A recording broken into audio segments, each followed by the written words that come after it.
ये कहानी भारत के मध्य प्रदेश राज्य के अशोकनगर जिले के एक छोटे से ऐतिहासिक कस्बे चंदेरी की है, जिसे अपनी सुंदरता, हवेलियों और रहस्यमयी कहानियों के लिए जाना जाता है। लेकिन सबसे डरावनी और प्रसिद्ध कहानी है स्त्री की। यह कोई फिल्मी कल्पना नहीं, बल्कि स्थानीय लोगों के अनुसार यह दशकों पुरानी सच्ची घटनाओं पर आधारित है, जिनका डर आज भी गांव वालों के चेहरों पर साफ देखा जा सकता है। कहते हैं कि बहुत साल पहले, शायद 18वीं सदी के अंत में, चंदेरी और उसके आसपास के गांवों में एक रहस्यमयी औरत की आत्मा ने लोगों को परेशान करना शुरू किया। वो रात के समय सफेद साड़ी में गांव की गलियों में घूमती थी। उसके लंबे काले बाल खुले होते थे और वो हमेशा किसी पुरुष का नाम लेकर धीमे, मोहक स्वर में पुकार लगाती थी, जैसे अर्जुन, रमेश, सुनो ना। अगर कोई उस आवाज पर ध्यान देकर मुड़ जाता, तो वो कभी वापस नहीं आता। अगली सुबह उसके घर के बाहर बस उसकी चप्पलें मिलती और एक हल्की गुलाब जैसी खुशबू पूरे घर में फैली होती।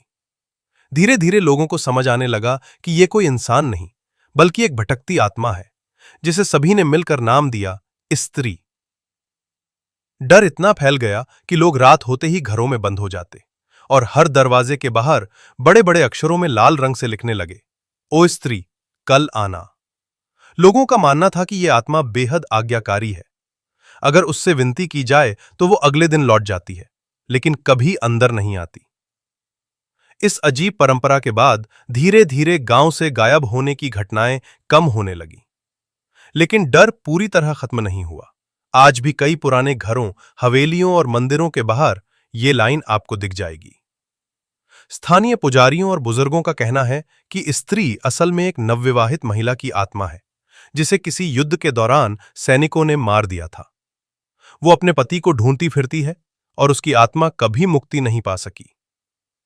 कुछ साल पहले एक ग्रुप ऑफ यूट्यूबर्स इस रहस्य को सुलझाने के लिए चंदेरी पहुंचे। उन्होंने रात के 2 बजे गलियों में घूमते हुए वीडियो शूट किया और एक सुनसान हवेली के पास एक धीमी सी स्त्री की आवाज रिकॉर्ड की, रुको, सुनो तो। उनमें से एक लड़का पीछे मुड़ा और फिर वो पूरी टीम से अलग हो गया। अगले दिन उसका मोबाइल और जूते एक वीरान खंडहर में मिले, लेकिन उसका कोई सुराग नहीं मिला। आज भी उस रिकॉर्डिंग में आखिरी आवाज आती है, मैं आई थी पर तुम मुड़ गए। इस घटना के बाद पूरे क्षेत्र में फिर से डर का माहौल बन गया। गांव वालों ने फिर अपने दरवाजों पर ओ स्त्री, कल आना लिखना शुरू कर दिया। सरकार और प्रशासन ने कभी इन घटनाओं को आधिकारिक रूप से स्वीकार नहीं किया, लेकिन गांव के लोग आज भी मानते हैं कि स्त्री असली है।